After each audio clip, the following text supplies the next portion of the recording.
WhatsApp everyone, welcome back to channel. और आज हम लोग इकोनॉमिक्स में कंटिन्यू करने वाले हैं यूनिट नंबर 2 को। यूनिट 2 में मेनली हम लोग को दो चैप्टर्स पढ़ने थे, एक मनी एक बैंकिंग। मनी ऑलरेडी हम लोगों ने कंप्लीट कर चुके हैं। जो लोग मनी का क्लास नहीं किए हैं वो जाकर के डिस्क्रिप्शन में लिंक चेक कीजिए, वहां पे लिंक मिल जाएगा और मनी का क्लास कंटिन्यू कीजिए। उसके बाद हम लोग आते हैं बैंकिंग में। अब बैंकिंग क्या है, यूनिट 2 का सेकंड चैप्टर, बस दो ही चैप्टर्स हमने पढ़ने थे यूनिट नंबर 2 में।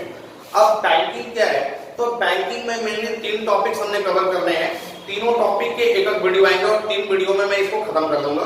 पहला topic commercial bank and it's functions, second topic central bank and it's functions and third money multiplier. तो आज का जो वीडियो होगा वो पूरा का पूरा कॉमर्शियल बैंक पे होगा, commercial bank and it's functions. Next video central bank and it's functions और लास्ट वीडियो मनी मल्टीप्लायर। तो आइए जल्दी से हम देखते हैं कि ये बैंकिंग होता क्या है। उसके पहले अगर आप चैनल पे नए हैं तो चैनल को सब्सक्राइब कर लीजिए, वीडियो को लाइक और शेयर करते रहिए ताकि बाकी लोगों तक ये इंफॉर्मेशन पहुंचते रहे। अब बैंकिंग में सबसे पहले हम लोग कॉमर्शियल बैंक देखे जाते हैं। कॉमर्शियल बैंक होता क्या है and its function. Commercial bank and institution, एक इंस्टीट्यूशन होगा which perform the functions, जो किस तरह के काम करता है, एक्सेप्टिंग डिपॉजिट। एक्सेप्टिंग डिपॉजिट का मतलब कि जो पैसा बैंक में जमा करते हैं क्या बैंक उसको एक्सेप्ट करता है। नेक्स्ट लैंडिंग फंड्स प्रोवाइड करना यानी कि लोन प्रोवाइड करना। And making investment with the main M of earning profit, और प्रॉफिट्स अर्न करने के पर्पज से इन्वेस्टमेंट करना।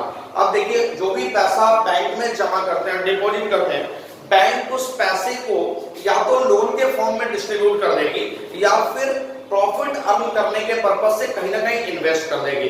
तो बैंक का मेनली क्या फंक्शन होता है, डिपॉजिट एक्सेप्ट करना, लोन प्रोवाइड करना और इन्वेस्टमेंट करना for the purpose of earning profit. अब क्या फंक्शंस है कमर्शियल बैंक के, तो मेनली दो फंक्शंस है, primary functions and secondary function. अब प्राइमरी फंक्शंस में बैंक दो तरह के फंक्शंस को परफॉर्म करेगा, accepting deposits and advancing loan. उसी तरह से सेकेंडरी फंक्शंस में ये चार तरह के फंक्शंस को परफॉर्म करेगा, overdraft facilities, discounting bills of exchange, agency functions and general utility function. तो आइए इसका देखते हैं जल्दी से प्राइमरी फंक्शन। सबसे पहले प्राइमरी फंक्शंस में पहला जो फंक्शन है वो है एक्सेप्टिंग डिपॉजिट। अब एक्सेप्टिंग डिपॉजिट का मतलब कि बैंक आपसे जो पैसा एक्सेप्ट करता है, डिपॉजिट करता है, तो मेनली एक्सेप्टिंग डिपॉजिट जो होते हैं वो चार तरह के होते हैं या फिर और भी कुछ तरीके हो सकते हैं। मेनली चार हमने पढ़े हैं इस चैप्टर में। सबसे पहला डिमांड डिपॉजिट। डिमांड डिपॉजिट को हम करंट अकाउंट भी बोल सकते हैं। क्या होता है डिमांड डिपॉजिट, सबसे पहले कि ये डिपॉजिट कौन करेगा, बिजनेस फर्म, यानी जो भी डिमांड डिपॉजिट होती है वो बिजनेस फर्म के द्वारा किया जाता है। क्या बोल रहा है, डिपॉजिट पेबल ऑन डिमांड, यानी वैसा डिपॉजिट जो डिमांड पे पेबल होता है, यानी जब भी कस्टमर डिमांड कर देगा बैंक को पे करना पड़ेगा, that is called the demand deposit. No restriction on number of transactions, यहाँ पे नंबर ऑफ ट्रांजैक्शंस पे कोई रेस्ट्रिक्शन नहीं है, यानी अनलिमिटेड ट्रांजैक्शंस होंगे, अनलिमिटेड डिपॉजिट्स, अनलिमिटेड विथड्रॉल, कोई लिमिटेशन बिल्कुल भी नहीं है। चेक फैसिलिटीज अवेलेबल, यहाँ पे चेक फैसिलिटीज अवेलेबल होता है, यानी कि पैसा निकालने के लिए, पैसा जमा करने के लिए चेक फैसिलिटीज अवेलेबल होता है in the case of demand deposit. Next deposited by business firm, इसको डिपॉजिट कौन करेगा, बिजनेस के द्वारा डिपॉजिट किया जाएगा। Interest not allowed. अब डिमांड डिपॉजिट पे बैंक आपको इंटरेस्ट अलाउड नहीं करता है, यानी बैंक इंटरेस्ट देता नहीं है, बैंक इसमें इंटरेस्ट लेता है, बैंक इसमें इंटरेस्ट चार्ज करता है, क्योंकि वो अनलिमिटेड ट्रांजैक्शंस का फैसिलिटीज दे रहा है, अनलिमिटेड डिपॉजिट, अनलिमिटेड विथड्रॉल का फैसिलिटी दे रहा है, तो उस फैसिलिटी के लिए वो कुछ ना कुछ चार्ज करता है।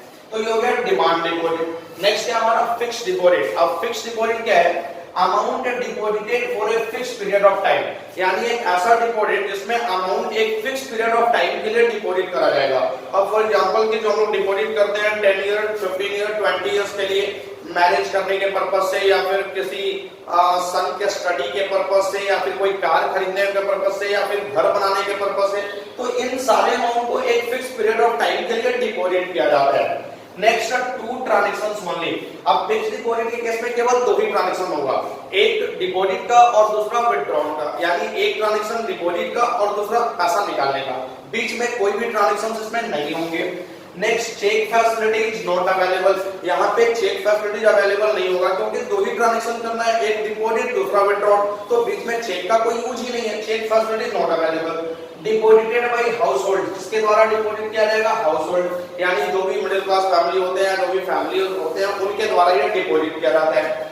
Highest interest provided. अब जो एफडी होता है इस पे इंटरेस्ट कैसे प्रोवाइड, सबसे हाईएस्ट, यानी आप एफडी का रूल देखे होंगे कि 10 ईयर 15 ईयर में ये पैसा डबल करके दे रहा है। तो डबल करने का मतलब कि इसमें highest rate of interest provide हो रहा है, तभी तो ये पैसा डबल करके दे रहा है। तो ये थे फीचर्स ऑफ फिक्स्ड डिपॉजिट। अब नेक्स्ट हमारा आता है सेविंग डिपॉजिट। सेविंग डिपॉजिट क्या बोलते हैं, it combines the features of both. इसमें दोनों के फीचर्स को कंबाइन किया जाता है, as demand deposit as well as fixed deposit. अब वो कैसे, तो जनरली यहाँ जो सेविंग डिपॉजिट में कस्टमर पैसा जमा करता है वो भी पेबल ऑन डिमांड ही होता है, यानी कस्टमर्स का जब डिमांड हो गया बैंक को देना पड़ेगा, कस्टमर जब चाहे निकाल सकता है। और दूसरा यहाँ पे जो डिपॉजिट होता है वो for a fix period of time होता है। सेविंग डिपॉजिट में आप जो भी पैसा जमा करते हैं वो एक फिक्स पीरियड के लिए जमा करते हैं, उसके बाद आप पैसा विथड्रॉ कर लेते हैं। तो इन दोनों के फीचर्स को कंबाइन करके जो बनाया जाता है that is called the saving deposit. Next limited number of transaction.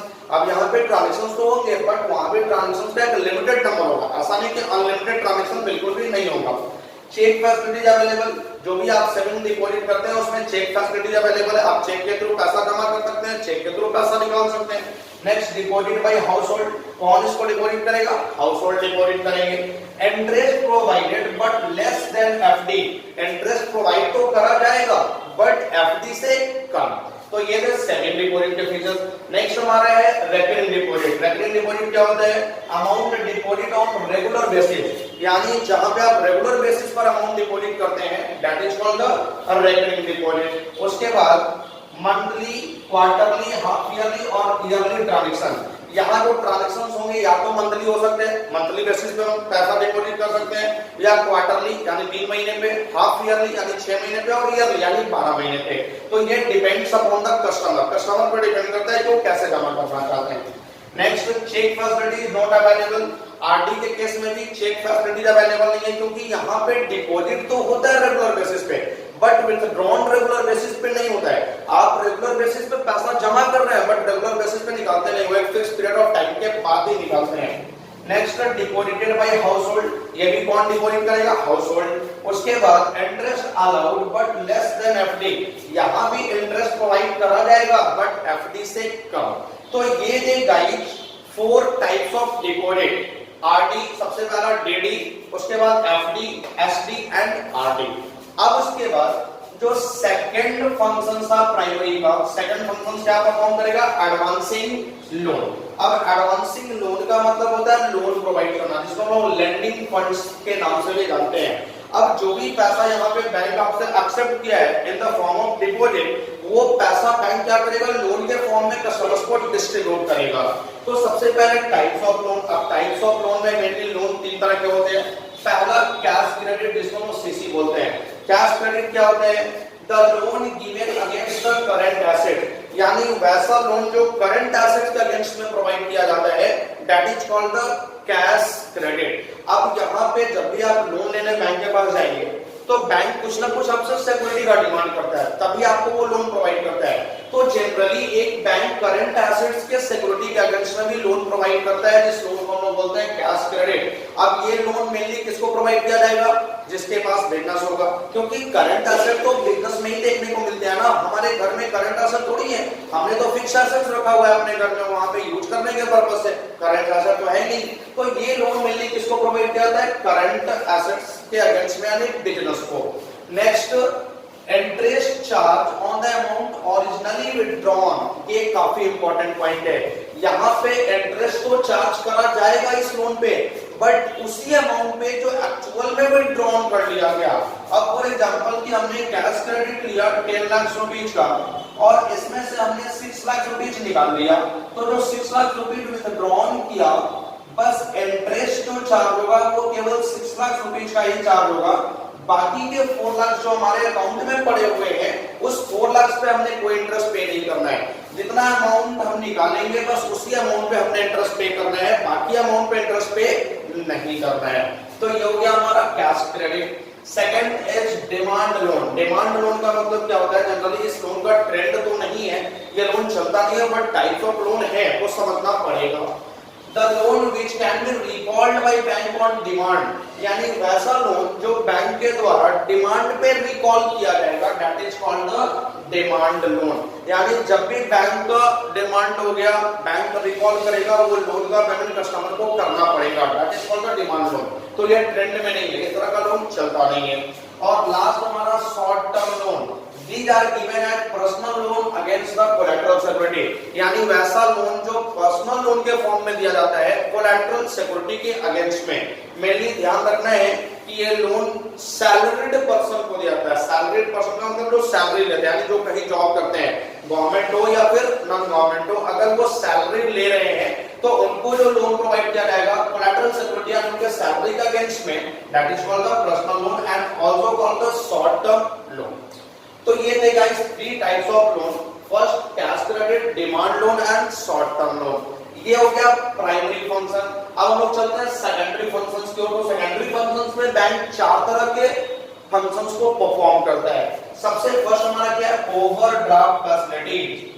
अब ओवरड्राफ्ट फैसिलिटी क्या होता है, the facility in which customer allowed to overdraft his current account at an agreed limit, यानी एक ऐसा फैसिलिटी जिसमें कस्टमर को अपने करंट अकाउंट से ओवरड्राउन करने का फैसिलिटीज प्रोवाइड किया जाता है, बट एक एग्रीड लिमिट तक। अब फॉर एग्जांपल ये क्या होता है कि मेरे अकाउंट में 2 लाख रुपीस है और इमीडिएट हमने किसी कस्टमर को 2,50,000 का पेमेंट करना है, तो यहाँ पे मेरे अकाउंट में बस 2 ही लाख है। तो बैंक यहाँ पे क्या करेगा कि मेरे फेवर में मेरी पार्टी को 2,50,000 का पेमेंट कर दिया, यानी इसमें 2 लाख तो मेरा ही था, बस 50,000 बैंक जो है ये मेरे फेवर में पे कर दिया, क्योंकि बैंक को पता है कि जो हमने 50,000 पे किया है कल किसी पर्सन का पैसा मेरे ही अकाउंट में आने वाला है, तो फिर मैं वहां से 50,000 को डिडक्ट कर लूंगा। तो इसको हम लोग बोलते हैं ओवरड्रॉन फैसिलिटी, यानी आपके अकाउंट में 2 लाख था, बैंक आपके फेवर में आपके पार्टी को 2,50,000 का पेमेंट कर रहा है, यानी बैंक अपने तरफ से 50,000 का पेमेंट किया आपके फेवर में।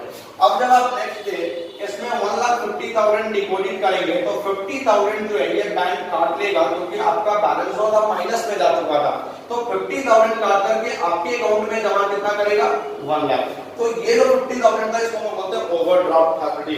तो बैंक ओवरड्राफ्ट फैसिलिटी देता है, बट किसको देता है, given to respected and reliable customer for a short period of time, यानी सिर्फ रेस्पेक्टेड और रिलायबल का मतलब जो ट्रस्टवर्दी होंगे केवल उन्हीं को प्रोवाइड करता है, सारे पर्सन को ये फैसिलिटीज प्रोवाइड नहीं करता है।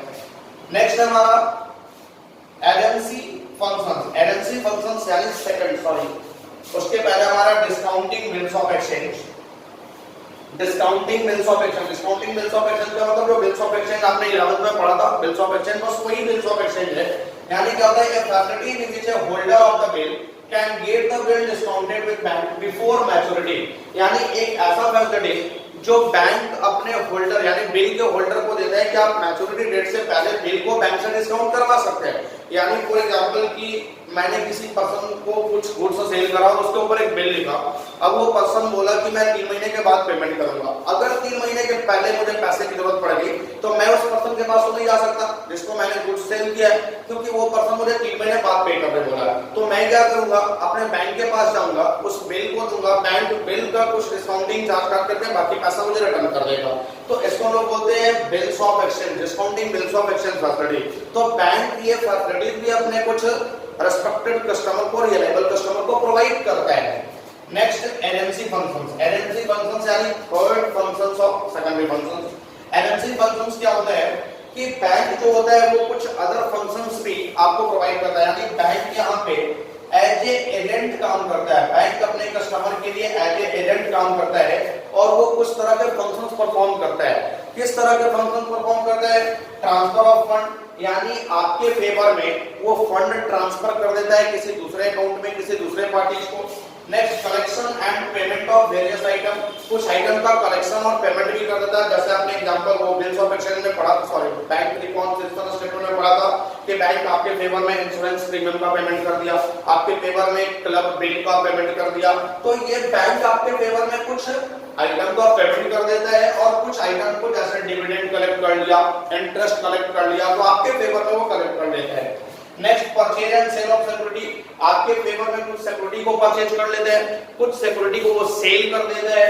नेक्स्ट इनकम टैक्स कंसल्टेंसी, काफी इंपॉर्टेंट पॉइंट है। इनकम टैक्स कंसल्टेंसी क्या होता है कि बैंक में कुछ इनकम टैक्स कंसल्टेंसी यानी इनकम टैक्स एक्सपर्ट बैठे होते हैं अगर आप चाहें तो उनसे आप एडवाइस ले सकते हैं कि आपका टैक्स कैसे सेव किया जाए। तो ये इनकम टैक्स कंसल्टेंसी का भी सर्विसेज आपको प्रोवाइड करता है। और लास्ट हमारा क्या था, लास्ट यहाँ पे जगह नहीं है तो मैं यहाँ पे लिख देता हूँ जनरल यूटिलिटी फंक्शन। अब जनरल यूटिलिटी फंक्शंस का मतलब कि जनरली जो एक सेटिस्फैक्शन, कस्टमर्स के सेटिस्फैक्शन के लिए कुछ फंक्शंस बैंक प्रोवाइड करता है कस्टमर्स को सेटिस्फाइड करने के लिए। अब इसमें क्या आ जाएगा कि जैसे लॉकर रेंट आ जाएगा, या फिर इसमें ट्रैवलर्स चेक आ जाएगा, ट्रैवलर्स चेक, या फिर इसमें आ जाएगा और भी कुछ आ सकता है ऐसा लॉकर रेंट का मतलब क्या हुआ कि आप अपने प्रीशियस गुड्स को रखने के लिए बैंक में लॉकर रख सकते हैं, यानी बैंक आपको लॉकर फैसिलिटी प्रोवाइड कर सकते हैं जिसमें आप अपना प्रीशियस जैसे गोल्ड हो गया, डायमंड हो गया, ये सबको सिक्योर करके रख सकते हैं। उसके बदले में बैंक आपसे कुछ ना कुछ जो है वो रेंट चार्ज करता है, जिसको हम जनरली क्या बोलते हैं, लॉकर रेंट। अब उसके बाद क्या होता है, लॉकर रेंट या लॉकर फैसिलिटी आप यहाँ पे इसको बोल सकते हैं, लॉकर फैसिलिटी आपको प्रोवाइड करता है बैंक। ट्रैवलर टैक्स एक स्पेशल टाइप ऑफ चेक होता है। फॉर एग्जांपल कि आप कहीं बाहर टूर के लिए जा रहे हैं और आपको लग रहा है कि कहीं ना कहीं जो हम कैश लेकर के मैं जाऊंगा तो मेरा कैश गिर सकता है या मेरा कैश चोरी हो सकता है, तो उस केस में आप बैंक से ट्रैवलर चेक ले लेते हैं। बैंक आपको एक ट्रैवलर चेक प्रोवाइड करती है जिसको हम लोग यूज कर सकते हैं कहीं भी किसी भी जगह, नहीं कैश लेकर के जाने का वहां पे जरूरत बिल्कुल भी नहीं है। और एक और फंक्शन यहाँ पे प्रोवाइड कर सकता है लेटर ऑफ क्रेडिट। अब लेटर ऑफ क्रेडिट का मतलब क्या होता है, आपने वो पढ़ा था इंपोर्ट एक्सपोर्ट प्रोसीजर क्लास 11 में। इंपोर्ट एक्सपोर्ट प्रोसीजर में क्या होता है कि एक एक्सपोर्टर जो है अपने इंपोर्टर को बोलता है कि मैं आपको गुड्स दे रहा हूं, इसकी क्या गारंटी है कि आप मुझे पैसा दे ही दोगे। तो इंपोर्टर जो है वो अपने बैंक के पास जाता है और बैंक को बोलता है कि आप मेरे फेवर में गारंटी दे दो कि अगर मैं अपने गुड्स का पेमेंट एक्सपोर्टर को नहीं कर पाया तो आप मेरे फेवर में पेमेंट कर दोगे। तो वहां पे बैंक जो गारंटी का लेटर देता है उस गारंटी के लेटर को हम लोग बोलते हैं लेटर ऑफ क्रेडिट। तो ये थे guys secondary functions, overdraft facility, discounting bills of exchange, agency functions and general utility functions. तो ये हमारा commercial bank and it's functions is over. Next video में हम लोग लेकर के आएंगे central bank and it's functions and last video is the money multiplier और चैप्टर ओवर। 3 वीडियो में चैप्टर मैं कंप्लीट कर दूंगा। आई होप कि ये सारे कुछ आपको क्लियर है। आप इसका अच्छे से नोट्स बनाइए और नोट्स को कंटिन्यू पढ़ते रहिए। साथ में एनसीईआरटी का लैंग्वेज पढ़ना बिल्कुल भी मत भूलिए और अपना रिस्पांसिबिलिटी याद रखिएगा, याद है ना, वो वीडियो को लाइक करना है और शेयर करते रहना है। Thank you.